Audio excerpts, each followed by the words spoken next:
둔산동 동아쌤입니다. 이제 법을 보면 이제 헌법을 만든다 그랬죠. 네. 헌민형이라고 보통 얘기해요. 국영수처럼. 그러면 민법과 형법이 있어요. 헌법으로 만든 것 중에서. 근데 이제 통치구조하고 기본권으로 나타내준다 그랬죠. 네. 그러니까 기본권은 민법과 형법이라면 통치구조는 행정법이 있어야 되죠. 네. 근데 이걸 실체법이라고 그래요. 실제로 그 법이 있다고. 여기를 민사소송법, 형사소송법, 행정소송법 이렇게 되면 이거는 절차법이라고 해요. 하는 과정. 근데 이 민법을, 자, 형법은 총론과 강론으로 되어 있어요. 총론은 뭐냐면 형법에 공통된 기준을 한 다음에 각 죄에 대한 기준, 죄목에 대한 이 무슨 뭐 살인죄는 뭐뭐뭐 한다 이렇게 하면서 요건을 만들어서 이 총론은 형법에 기준되는 공통된 규칙이 있고 강론은 각 죄들이 막 있어요. 그러면 민법은 뭐가 있냐면 이것도 민법 총칙이 한 게 있어요. 민법 총칙. 그러니까 법조문은 쭉 1400 몇 개인가? 1300 몇 개가 쭉 있는데 민법 총칙은 민법에 규정되는 이게 총칙처럼 형법도 총칙과 강론이 있거든요. 네. 총규칙, 공통으로 적용되는 규칙과 강론, 조문이 그렇게 있다고, 법에 조문이. 그래서 책도 형법 총칙과 형법 강론으로 이렇게 팔아요. 강론은 총칙을 공부하면 이렇게 각 죄 하나씩 특징만 보면 돼. 네. 그러니까 민법도 민법 총칙이 있겠죠? 네. 그 다음에 물권법이 있어요, 물권법. 부동산이나 이런 거 다루는 거. 그럼 물건이에요, 물건. 물권법. 그 다음에 채권법이 있어요. 그럼 이거는 서로 계약에 의해서 돈 빚지고 하는 채무 증서하고 뭐 사고 팔고 하는 거. 네. 이거는 큰 거. 사고 파는 것 중에 큰 덩어리인 뭐라고요? 부동산. 채권법. 그 다음에 가족법이 있어요. 그러니까 법이 민총도 있고 민법 총칙 끝나면 물권법이 있고 채권법이 있고 가족법이 있고 이 법이 총체로 다 민법 규정 안에 딱 들어가 있는데 이렇게 특색이 이렇게 갈리니까 이렇게 네 개로 나눈 거거든요. 그러면 이 민법의 기본 원리에서는 기본 원리는 민법 총칙과 관련된 거. 이게 전체와 관련된 거겠죠. 그죠? 네. 자, 개인 간의 관계. 그럼 개인 간의 관계는 그럼 이걸 사법이라고 그래요. 사법. 그러면 이 형법은 뭐냐? 공법이에요. 공법. 행정법도 공법이고. 그러니까 개인과 개인 간의 관계예요. 그래가지고 이 민법은 변호사와 변호사의 관계가 그래서 사법, 사적 자치라고 해요. 개인의 자치. 이 형법은 이게 변호사, 국가, 검사와 변호사예요. 국가와 개인이에요. 형법은. 자, 그런 상황이 되니까 개인 간의 관계를 규율하는 대표적인 사법이다. 사법. 사사로울 사자, 사법. 그래서 중요한 거는 이 사유재산을 존중해달라고 대헌장이나 그죠? 마그나카타나 권리청원이나 권리장전을 썼잖아요. 그것처럼 이 사유재산 존중이 시민들의 최고의 그 자기들이 바라는 거였어요. 근데 이제 현대에 들어가서 개인의 재산을 쓰다 보니까 자유가 충돌하잖아요. 그 다음에 개인이, 나 내 재산인데 뭐 안 치울래? 뭐 더러워. 자연적으로 더럽게 되는데, 내 재산인데 뭐 안 치울래? 그러면 주변 사람들 찌푸리잖아요. 이런 것처럼 개인의 자유다 보니까 충돌해서 보다 보니까 이걸 공평하게 잘 더 하려면 소유권이 사적 재산은 원칙이지만 공공복리에 입각하게 그렇다고 공공복리를 위해서 이걸 다 제약하는 건 아니지만 어느 정도 기반이 되게 도움이 되게 사용해라 라는 원칙이 생긴 거고요. 여기서는 뭐라고요? 계약을 아주 자유롭게 했으면 자연과 일방적으로 한 명이 불리한 계획이나 뭐 이런 것들이 발생할 수 있잖아요. 네. 그러니까 또 여기다가 여기도 공이죠. 여기도 공정한 계약. 예를 들어서 연예인 계약할 때 자유계약하면 공정계약이 안 되잖아요. 네.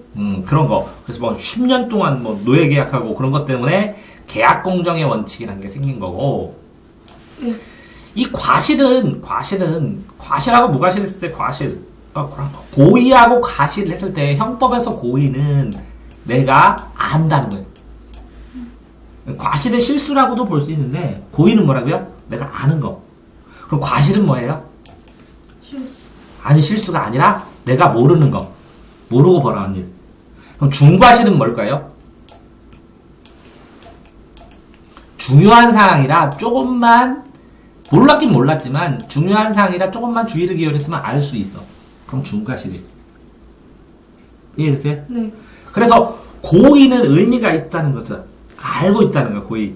고의로 했다. 과실은 뭐야? 실수했다. 이거는 상식적인 말이고, 알고, 모르고 했다. 그러니까 안다, 모른다요. 고의와 과실은. 기준이. 네. 이해됐죠? 그러니까 내가 몰랐어. 그럼 과실은 뭐예요? 원래는 고의는만 책임지는 거죠. 네. 근데 몰랐어도 책임진다. 안다 모른다. 이거 형법에서 쓴다 그랬죠. 고의 과실. 근데 요 과실은 이 과실은 또 뭐 예를 들어서 뭐 어쨌든 과실 자기가 뭔가 이거를 해야 되는데 실수를 하면 책임을 지죠. 네. 근데 확장돼서 나 실수를 안 했는데 의도도 못 했는데 그죠? 그런데 이걸 맞는데 이 실수를 누가 했는데 입증을 못 하는 게 있어. 뭐라고요? 과자를 만들었어. 다른 건 다 괜찮은데 이것만 상했어. 그럼 누가 책임져? 책임 안 져? 아니요. 그게 이제 무과실 책임이네. 네. 그러니까 실수가 아니어도 없는데도 불구하고 광범위하게 책임을 주는 거야. 왜? 피해나 이런 게 너무 어마어마할 수도 있고 이 사람이 너무 강자이기 때문에 강자이기 때문에 이 사람이 이익을 보니까 실수할 때만 책임지면 네. 그 피해를 어디서 하소연할 데가 없게 되는 상황이 발생도 하잖아. 네. 됐어요? 자, 보면 계약. 그러면 이 민법을 하고 이 민법 기본 원칙가 됐는데 이런 현상에서 있던 성수로 올라가는 게 옮겨가고 있다는 것 뿐이에요. 일부. 그러면 무과실 책임은 언제 질까? 라는 거 했을 때 공작물 책임 뭐 이런 것처럼 제한되어 있겠죠? 네. 이것도 계약 공정의 원칙은 어느 부분에 해야 되는지 정해져 있겠죠? 이것도 공공의를 어느 정도로 위할 수 있는지 어떤 요건들이 정해져 있겠죠? 네. 자, 계약은 이게 이제 채권법에서. 물권법이든 채권법이든 어떻든 의사가 합치돼서 계약을 이게 서로 합의가 돼야 되잖아요. 그래서 합의가 되잖아요. 네. 그래서 계약의 약속을 하는 거예요. 그런데 이 미성년자는 성년이 아니기 때문에 단독으로 법적 계약을 맺을 수 있다. 그럼 미성년자하고 성년하고 법의 계약을 맺을 수 있는 능력이 다르다는 거죠. 네. 그러니까 제일 약한 거는 의사능력, 의사표시를 하는. 의사가 있느냐, 의사결정을 할 수 있느냐. 그죠? 그 다음에 얘는 뭐라고요? 의사를 있으면 그 다음에 의사를 가지고 내가 책임질 수 있느냐. 미성년자는 의사능력은 있지만 책임 능력이 없겠죠. 책임을 못 지니까 계약해도 소용없다고 하는 거고. 네. 그러니까 법에서 정해진 그럼 법정 대리인은 부모는 당연한 법정 대리인이겠죠. 근데 부모가 없을 때는 법률에서 판결을 내든지 신청에 의해서 법으로 정해줘요, 대리인을. 누구를? 내가 너한테 법정 대리를 하겠다 신청을 하면 법원에서 그 서류를 봐가지고 그거를 정해줘요, 법정 대리인이. 근데 보통 법정 대리인을 세울 때 뭐 교수나 변호사나 이런 사람들을 세우죠. 이해됐죠? 네. 그러니까 법정 대리인의 동의가 필요해. 근데 이 법원이 정해주기도 하지만 출산에 의해서 그지? 내가 아버지니까 혈연관계에서 이 사람은 대리인이라 하고 정해줄 수도 있으니까 부부도 있고 부모도 있고 법률이 정한 대리인도 있다고. 이 사람들이 동의를 해줘야 계약 관계가 확정이 돼요. 그전에는 불안정한 거야. 네. 그러니까 법정 대리인의 동의를 받지 않잖아요, 계약은. 네. 그러면 미성년자고 나 이거 취소할래요 할 수도 있고 법정 대리인도 이거 취소할래요 할 수 있어. 그러면 취소되게 되는 게 불안하니까 미성년자와 계약 관계를 맺은 상대방은 네. 이 법정 대리인에게 이게 삼각관계가 많이 나오는데 이 대리인에게 이 계약 계속 할 거냐 하고 물어볼 수가 있어. 그래야 그러면 이 대리인이 대답을 하겠지. 네. 그러면 확정이 잘 되겠지. 그러니까 비싼 거 할 때는 부모한테 물어보려고 전화하잖아. 그것 때문에 그러는 거야. 됐어요? 네. 그러니까 미성년자와 거래한 상대방이야, 그 사람이. 가게주인은 계약을 취소할 겁니까? 취소하지 않을 겁니까? 하고 대답 빨리 해달라고 할 수 있어. 네. 안 해주면 취소하겠습니다. 이렇게 내가 표시를 하든지. 안 해주면 이렇게 계약이 된 걸로 간주하겠습니다. 이렇게 표시하든지 명확한 의사 표시를 해야지. 그러니까 먼저 계약을 이거 철회하겠습니다. 그럼 뭐라고? 철회는 걷어들이는 거. 네. 네. 철수하는 거야. 철회를 하거나 아니면 이거 안 된 거. 그러면 안 한 걸로. 그러면 안 하겠습니다. 계약. 거절할 수 있다고. 네. 미성년자가 근데 성인인 것처럼 속였어. 네. 그러면 법정 대리 허락이 있는 것처럼 꾸몄어. 어떨 때는 성인인 것처럼 꾸미거나 엄마가 이거 사오래요 하는 것처럼. 그럼 미성년 측의 계약 취소권이 제한된다고. 그런데 성인인 것처럼 속였는데 이게 속을 환경이 아니야. 네. 그럼 속는 척했어. 네. 그런 거 재판에서 싸우는 거야. 음. 법정 대리인의 허락이 있는 것처럼 해줬지만 누구나 간단하게 주의해서 봐도 이거는 법정 대리인의 허락이 아닌 게 분명하잖아요. 이런 거 재판에서 붙는 거라고. 네. 됐어요? 네. 자, 그래서 이제 채권이고, 이 채권법에 한 760조인가 가면 불법행위, 손해배상이 있어. 그럼, 여기는 불법행위로 인한 손해배상이잖아. 그러면 이건 배상인데, 그러니까 형법에서 말하는, 형법에서 말하는, 그러면 불법행위가 되면 형법에도 뭐가 돼? 처벌을 받지. 네. 이 불법하고 조금 달라. 요거 불법행위가 됐을 때 고의나 가실로 어떤 사람이 물건을 부셨어. 실수로. 그런데 이 형법에는 재물손괴서가 과실은 잘 안 돼. 고의로 부셨을 때만 재물손괴야. 네. 실수로 부신 건 아니야. 그러면 이거 배상 못 받아요? 받아. 민법으로 소송 걸어서. 이해됐어요? 네. 그러니까 요거는 사람을 처벌하기 위해서 하는 것이고 요거는 금전거리를 중심으로 하는 거거든. 네. 어떤 사람이 고의, 그러니까 알고 아니면 실수로, 그죠? 네. 모르고, 알고 모르고 이렇게 들어가는 거네. 네. 법을 위반하는 행위가 위법행위야. 그럼 위법행위와 불법행위는 뭐냐? 불법행위는 법을 어긋나서 잘못한 거야. 얘가 불법은 법을 어긴 거야 확실히. 네. 이제 위법행위는 법률 조항에는 위반되는데, 그런데 경찰인데 이거 도둑 잡으려고 잠깐 실수로 부셨지. 고의로 부셨지. 이러면 위법성이 조각이 돼. 그러니까 불법행위하고 위법행위로 보면, 자, 불법은 아닐 뿐자니까 법을 잘못한 거고, 네. 법을 위반했는데 위반한 걸 확인해 봐야 되잖아. 그지? 네. 어떻게 해서 위반하게 됐는지 상황. 됐어요? 네. 그러면 이 위법행위를 판단했더니 얘가 잘못했어. 그럴 때 불법행위가 되는 거지. 됐죠? 네. 자, 그러면 이 불법행위가 되는 요건은 뭐냐면, 요건은 뭐냐? 조건이라고 해서 이 조건이 문장으로 단어로 다 어디 써있냐? 법조문에 써있다고. 네. 근데 법조문에 사람은 하면 짜다보는 거야. 사람이 몇 살부터 사람인가? 태아도 사람인가? 언제부터 사람인가? 이렇게. 이해됐어요? 그러니까 이 요건, 조건은 뭐라고? 법률 조문이라고. 그래서 불법행위 조문을 보면 고의, 알거나 아니면 실수를 있어야 돼. 그러면 고의인 경우, 알고 일부러 그랬다. 그러면 책임이 더 중하겠지. 네. 예, 과실은 조금 감경을 해주겠지. 네. 실수니까. 근데 이게 뭐 있어야 돼? 책임질 수 있어야지. 네. 그런데 행위에 또 책임질 수, 가해자나 전부 다. 그치? 해를 끼친 사람. 책임 능력이 있고 위법하게 했는데 손해가 안 발생할 수도 있지. 손해도 발생했어. 그런데 그게 인과관계도 있어야 돼. 자, 그러면 A가 이 물건으로 치면 순서대로 보면 뭐라고? 이 A가 고의나 가실, 속마음 고의가 가실이 있어야 돼. 근데 네. 얘가 인정도 받아야 돼. 책임 능력 있는 애. 네. 그런 다음에 이거 자체가 위법해야 돼. 그런 다음에 이게 부서지면서 손해가 발생해야 돼. 그런데 요거 있지. 네. 요렇게 위법행위, 요 행위로 요게 부서져야 돼. 이제 그림으로 이렇게 기억하는 거야. 네. 자, 가해자 손해상에서의 인과관계. 그러면 이 인과관계를 간단한 거는 당연히 얘 때문에 그렇다고 그러는데 재판하다 보면 이게 인과관계가 없는데 있다고 믿기도 하고, 인과관계를 확정시키기가 되게 애매할 때도 있어. 네. 자, 손해배상은, 자, 손해를 입힌 경우 그 손해를 보전. 그러니까 이제 손해본 만큼 뭐 대박으로 주는 게 아니라, 손해본 만큼만. 보충해서 이게 채워주는 거야.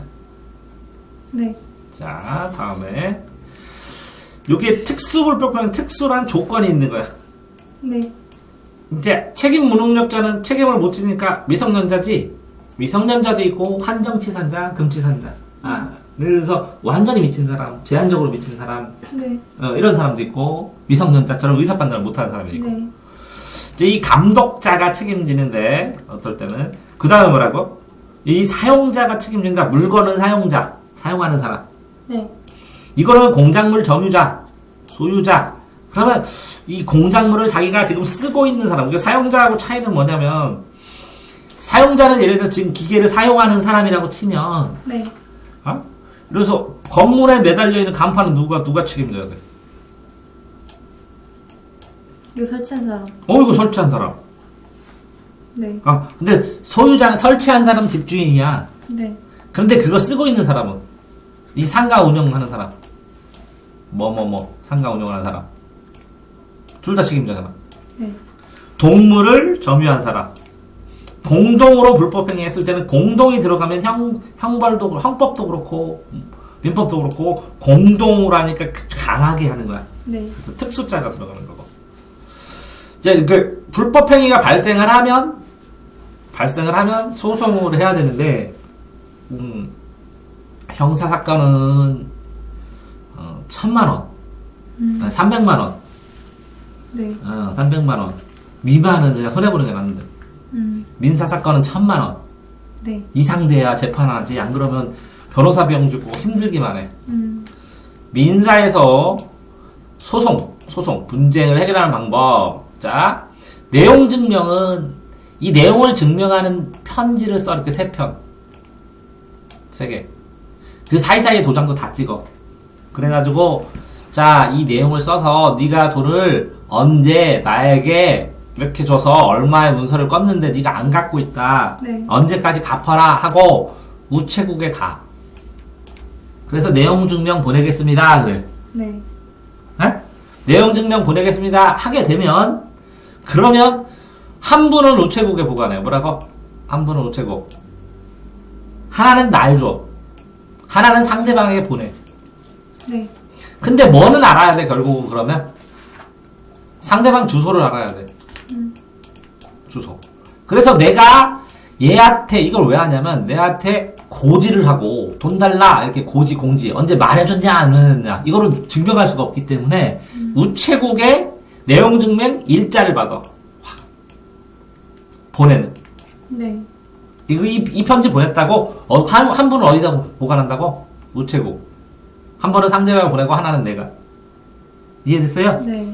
그래서 그걸 증명해 주는 거야. 문서 받았는지 고지하고 알렸고 말을 했다는 거를. 그런데 나중에 소송할 때 이걸 첨부하는 거야. 내용 증명으로 보냈다고. 그러면 상대방이 안 받았다는 걸 증명해야 돼. 나는. 이해됐어요? 네. 자, 그 다음에는 재판을 들어가면 법관이 이렇게 물어봐. 야, 얘는 500만 원 껐다 그러고 얘는 안 껐다 그러는데, 얘는 300만 원이라고 하는데 둘이 합의해갖고 그냥 400에 너도 100만 원 병원에서 400에 협의하면 안 돼? 이렇게 하는 게 조정제도야. 네. 소송을 제기하기 전이나 전에도 조정을 하고, 민사소송 중에 법관이나 조정위원회에 내면 양측 주장을 들어서 이렇게 하면 안 돼? 하고 말로 합의를 시켜. 그럼 받아들였으면 예 하면 조정 받아들였음. 이렇게 딱 써놓으면 끝나는 거야. 네. 이해됐어요? 수락을 권고하는. 그래서 내용 증명은 증거의 일종일 뿐이야. 고지에 따른 증거의 일종일 뿐인데, 여기에서 민사조정제도는 받아들이면 거의 확정 판결 같은 효력이 있어. 네. 판사가 중간에 해주니까. 됐어요? 네. 다음에 채권자가 그 채권자는 이 돈 달라고 하는 사람이 일반적으로 돈 달라고 법원에 해. 빚이 있다고. 네. 그러면 법원이 이걸 재판을 하면 굉장히 길어지지. 그쵸. 채무자를 신문하지 않고 채무자의 그 지간을 면한 재판을 내릴 때도 있어. 왜? 이 일방적인 신청이 법률적인 증거나 이런 거를 다 갖춰갖고 재판을 하나만 하요. 이해됐어요? 네. 그러면 지급해라. 너 이거 맞다. 이렇게. 독촉 절차. 근데 이거 명령제도 이걸 뭘로 한다고? 재판으로. 자, 이런 거야. A가 재판을 했는데, 회사가 얘한테 500만 원을 월급을 덜 줬다는 재판을 했어. 그래서 이겼어. 네. 그럼 덜 줬어, 안 줬어? 덜 줬다는 게 확정이 다 됐지. 네. 그래가지고, 그랬더니 회사가 돈을 안 줘, 500을. 그러면 A가 법원에다가 이 회사에다 달라고 했잖아, 여러분. 네. 니네가 이렇게 판결까지 내렸는데 얘네가 500만 원을 안 준다. 돈 좀 달라고 해라. 그러면 재판으로 지급명령, 독촉 절차를 해. 빨리 얘 A한테 돈 주라고. 안 주면 그때부터 이자 몇 프로 해갖고 엄청 센 이자 너 물릴 테니까 빨리 주라고 그래. 네. 그걸 따로 소송하는 거야. 네. 됐어요? 자, 그 다음 소액 상포는 액수가 3천만 원 이하네. 그러니까 민사소송은 3천, 형사소송은 300. 네. 돈 물고 하지 말라는 거지. 돈이나 유가증권, 그러면 뭐 가치가 있어서 금전으로 사용할 수 있는 상품권이나 뭐 이런 거 있지. 이런 유가증권을 지급하는 목적으로 하되, 그러니까 딱 돈, 유가증권 이거 돈 내라 이렇게 딱 결정됐기 때문에 네. 뻔하다는 거지, 그치? 네. 되도록 한 번만 변론, 이렇게 그 판결 이렇게 서로 이야기하면서 심리를 마치고 바로 선고되기도 하는 작은 금액의 절차. 소액사건 심판. 이것도 따로 사건을 신청해줘야 해. 자, 예를 들어서 3천만 원 유명하니까 내 알바비 550만 원 돌려줘라. 그럼 소액사건 심판. 안 그러고 3심 다 할 거야. 1회 변론으로 간단하게 끝낼게요. 1레벨로. 금액이, 그치? 네. 변호사 비용이 더 나오잖아. 50만 원이면. 네. 그래서 간단하게 진행한 게 나오는 거야. 자, 민사소송은 국민끼리 소송을 하는데 소송 준비를 해. 근데 소송 준비를 변호사한테 위탁을 하면 변호사가 내 채권에 기입해서 이런 걸로 내가 소송을 걸 건데, 그런데 소송을 해서 이겨봐야 받을 돈이 없으면 아무 소용이 없지. 네. 그러니까 이 소송 A가 B에게 소송 걸 때 이 B의 물건에다가 네. 압류 절차를 들어가. 압류. 근데 이걸 가짜는 임시라는 거야. 임시로 압류를 해. 가압류를 딱 붙여. 네. 그래서 경고를 해. 나 이거 소송 들어갈 거니까 다음에 C, D, E야. 너 이거 소송 들어가는 걸 알고서 너 이거에다 돈 꺼주든지 해라 하는 게 가압류야. 압류하고는 좀 달라. 네.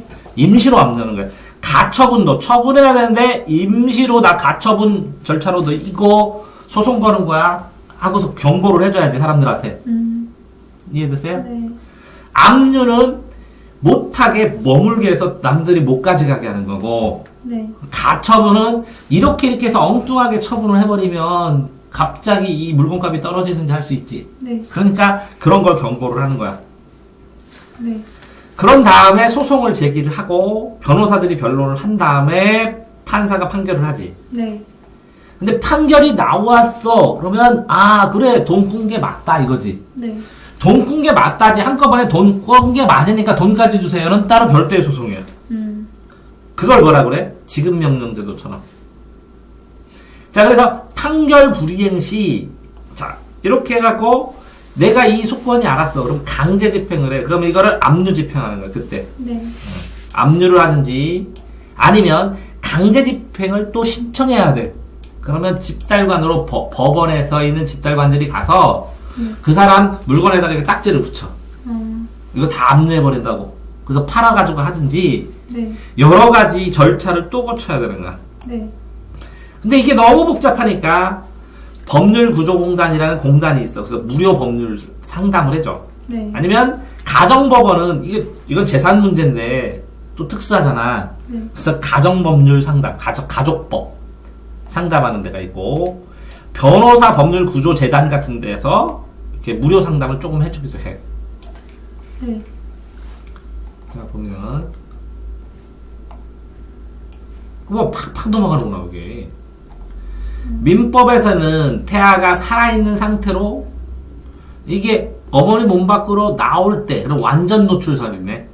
네. 반만 노출되나 뭐 하냐는 게 노출되었을 때 태아라는 거지. 태아가 나와야 사람이라는 거지 출생. 네.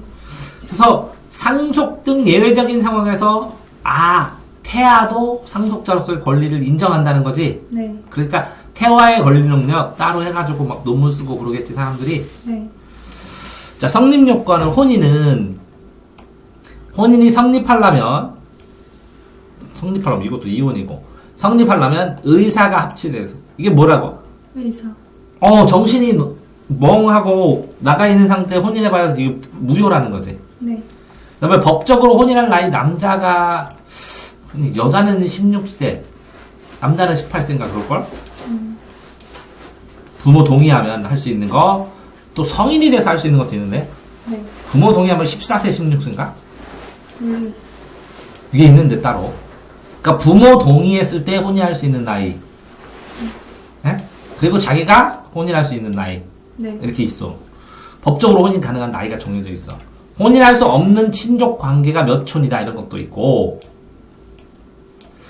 중혼은 혼인 상태에서 또 이건 어떤 식으로 그렇게 되냐면 A랑 혼인했는데 예를 들어서 실종 선고를 당했는데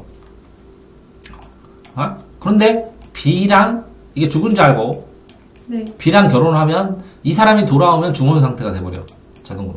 네. A가 오면 두 명을 혼인한 거야 어떤 사람은. 이해되세요? 네. 이렇게. 또 이게 중혼으로 하면서 혼인신고를 서류 착오를 이용해갖고 신고해버린 사람도 있어. 요즘은 이제 인터넷으로 돼서 안 되지만. 네.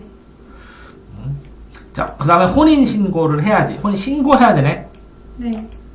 신고가 됐을 때 성립된 거네. 그런데 신고가 안 되고 의사 합치하고 나이도 되고 중혼도 아니면서 사는 걸 사실혼 관계라고 그래. 이해됐어요? 네. 사실혼 관계 뭐라고? 실질적으로 외부적으로 보면 진짜 부부 관계야. 혼인 단지 혼인신고만 안 됐을 뿐이야. 그랬을 때 뭐라 한다고? 사실혼. 자, 그러면 새로운 친족 관계가 발생하는 남에서 부부가 되지. 네. 그래서 동거 의무, 부양무, 먹여 살릴 의무, 그 다음에 일상가사 대리라는 것도 있어. 일상적인 가사일, 집안일은 대리할 수 있다. 일상가사 대리권. 그러니까 냉장고 300만원짜리도 부인이 사면 남편이 산 걸로 친다고. 네. 일상가사 대리권. 자, 그 다음에 이게 혼인을 하면 성년과 비슷하게 안 두면 생활이 안 되지, 부부 간에, 그지? 뭔가 일을 하려고 해도 다시 부모한테 결혼했는데 부모한테 물어보고도 가? 다시 해달라고? 그래서 성년의제. 가정생활, 부부의 재산은 별도로 계산해. 네. 근데 일상의 가사는 서로 대리하지. 가사, 집일. 네. 그러니까 일상 가사의 대리권이 이게 그 한계가 넘느냐, 마느냐도 재판에서 많이 싸우겠지? 네. 이제 협의 이혼은 협상하면 그냥 이혼 서류 내면 통과해. 네. 근데 근데 협의를 안 해줘, 상대방이. 그러면 재판으로밖에 이혼을 못 하는 거야. 네. 그러면 왜 협의 안 해주냐? 이 협의를 했더니, 이혼하면서 돈을 너무 조금 줘. 그럼 재판상 이혼으로 들어가. 누가 책임졌나 하면서. 됐어요? 네. 자, 이혼을 하면 재산을 나눈다고, 분할. 그래서 요청하는 권리가 청구권이니까. 네. 그 다음에 이혼 책임이 있는 자. 책임 있는 자가 위자료를 많이 부담한다고. 다음은 자녀를 누가 키울까를 지정하고, 네. 이거 만나는 거. 사람 몇 번 만나고, 언제 만나고, 어떻게 만나고, 이런 교섭권도 지정해줘, 판사가. 네. 자, 다음은 사망입니다, 사망. 심폐기능 정지설, 폐가 멈춘다, 뇌사다. 네. 근데 요거 다 심폐기능이. 이게 심장이 멈추고 4시간 정도 뇌가 더 살아있다고 그러더라고. 네. 어떤 책에서는. 얘기했었어요. 사망한 사람의 재산상 법률 관계가 사망한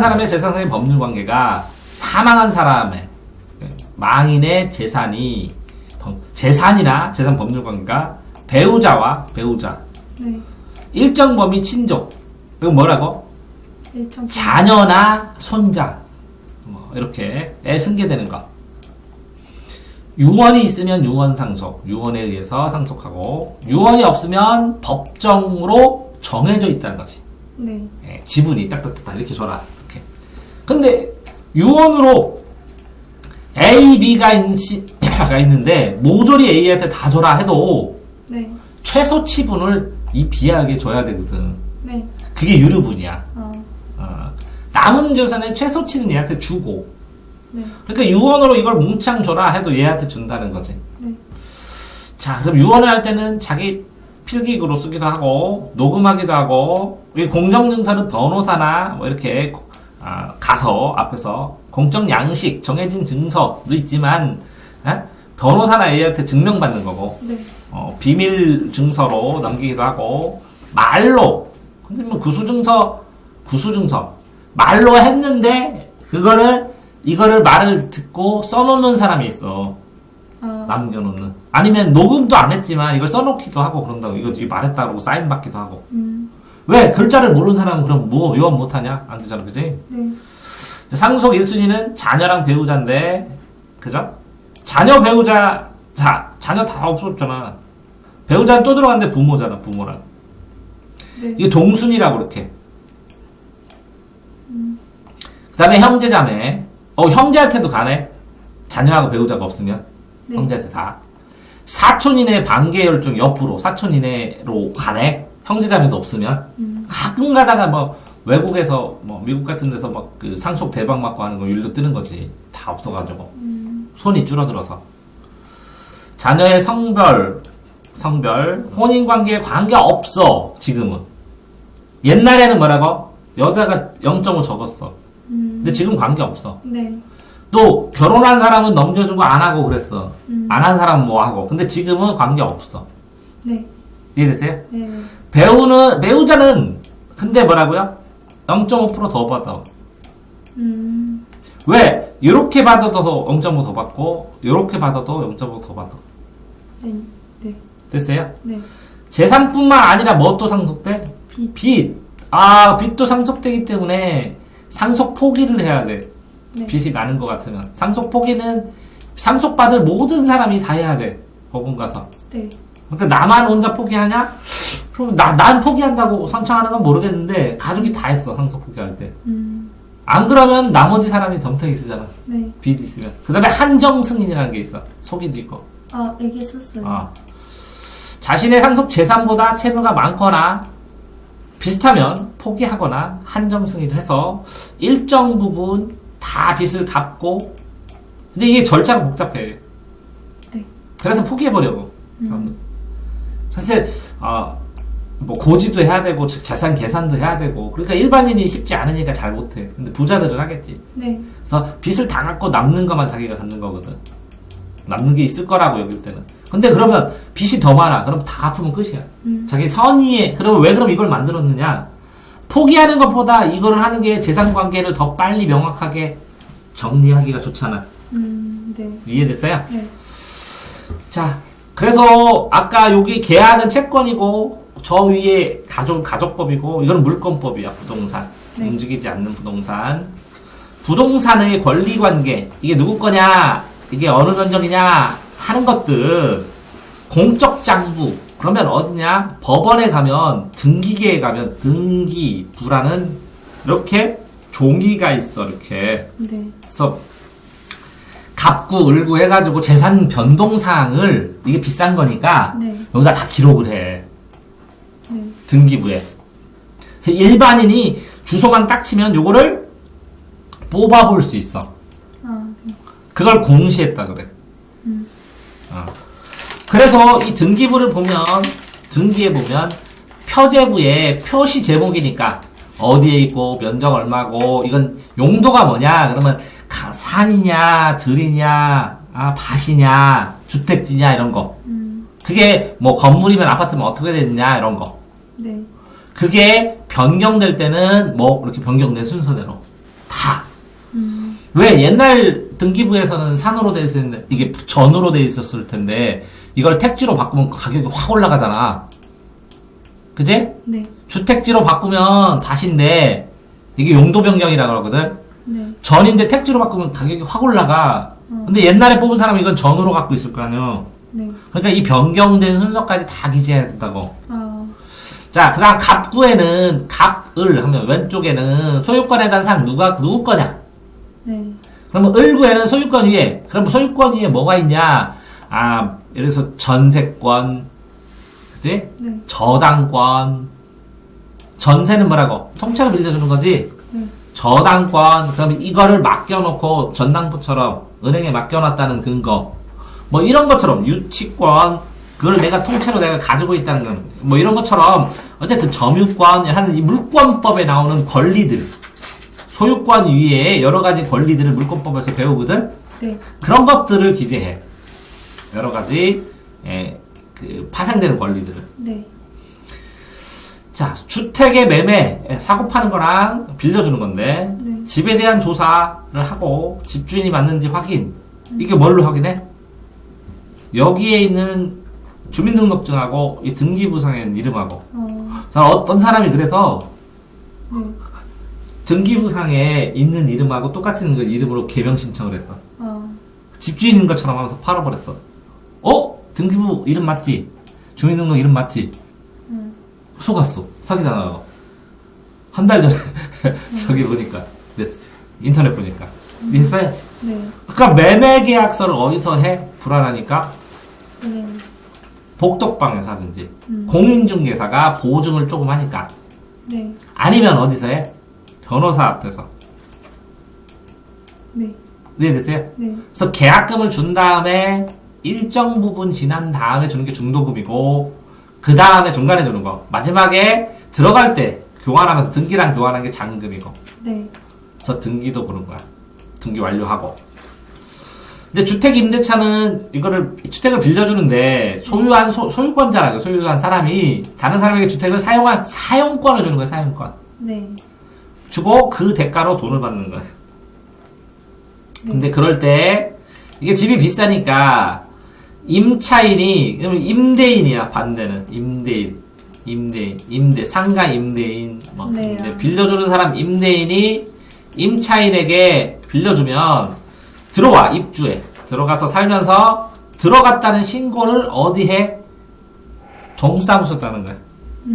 동사무소에 하면 이 동사무소에 얘가 이사 온 날짜가 딱 적혀. 네. 그게 확정일자라고 그래. 확정된 일자.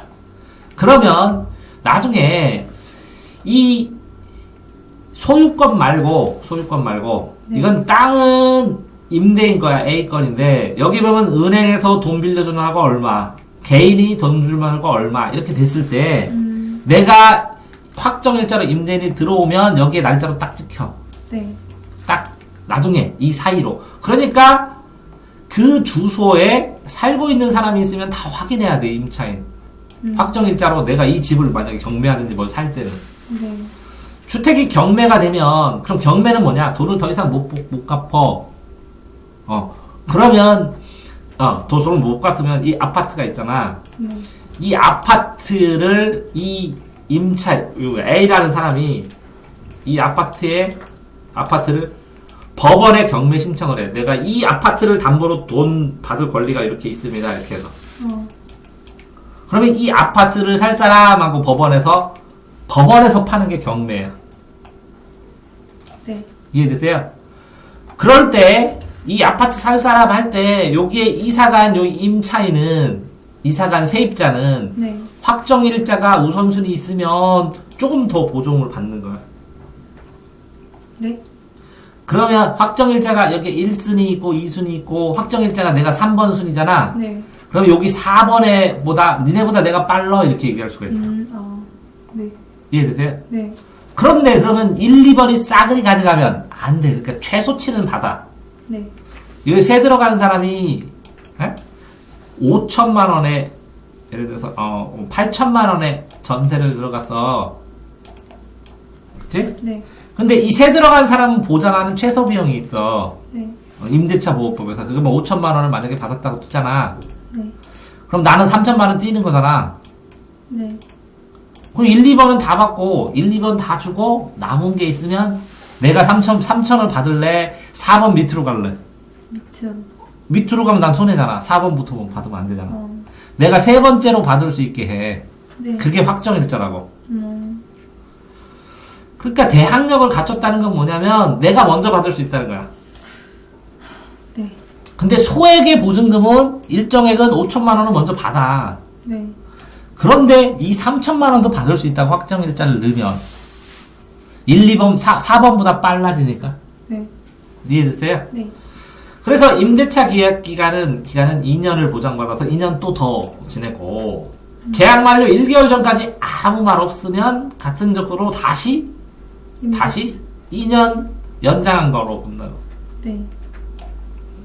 그게 쉽지는 않아. 근데 여기에 지금 요거는 거의 이제 민법만 나온 거거든. 네.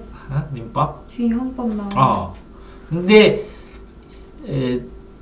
실적으로 이 민총에서는 이런 사적 자치 원리, 이런 원리에 대해서 신의성실의 원칙 뭐 이런 거 나오고 물권법에는 이게 토지나 건물 사고 팔고 막 이런 거 나오고 여기 채권은 계약을 해갖고 뭐 노동계약을 하든지 뭐 하든지 물건 간단한 거 팔고 사든지 네. 뭘 하든지 서비스 계약을 하든지 이런 거 나오고 요 가족법은 거의 중요한 게 상속과 관련된 계산. 네. 됐죠? 네. 네.